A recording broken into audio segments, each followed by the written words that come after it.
TCS కూడా 99% ఇచ్చారు. సహజంగా మరి నేను మీడియాలో చదివిన అమ్మారని లీజ్కి ఇవ్వాలి. లీజ్కి ఇస్తే లీజ్ క్యాన్సిల్ చేసి ప్రభుత్వం తిరిగి ఆ ల్యాండ్ తీసేసుకోవచ్చు. కానీ అమ్మారనుకోండి నీకేం అధికారం ఉంటుంది? That is a TCS land, you know business to question. ఇలా ప్రభుత్వం తన ల్యాండ్ని ఏలినేట్ చేసుకోకూడదు. సో 20,000కో 30,000కో టీసీఎస్ తీసేస్తుంది, ఐటీ కంపెనీ మూసేస్తుంది అనుకుందాం. అప్పుడు ఆ ల్యాండ్ అమ్ముకున్నా కూడా 1,000 కోట్లు వస్తాయి కదా.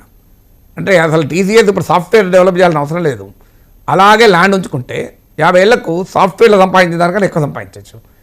ల్యాండ్ అమ్మి ఉంటే అది తప్పే, లీజ్కి ఇవ్వండి. నెంబర్ 1. నెంబర్ 2, 99% ఎందుకు వాళ్ళు టీసీఎస్ ఏమన్నా పేద కంపెనీ, అదేమన్నా డబ్బులు లేని కంపెనీ?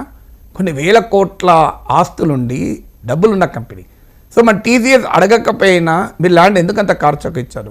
మీరు ఎంత ఉద్యోగాలు ఇవ్వాలి అనేది కండిషన్ ఉండదు, ఎన్ని జీతాలు ఇవ్వాలో కండిషన్ ఉండదు. మరి ఎందుకు ఇవ్వాలి ల్యాండ్?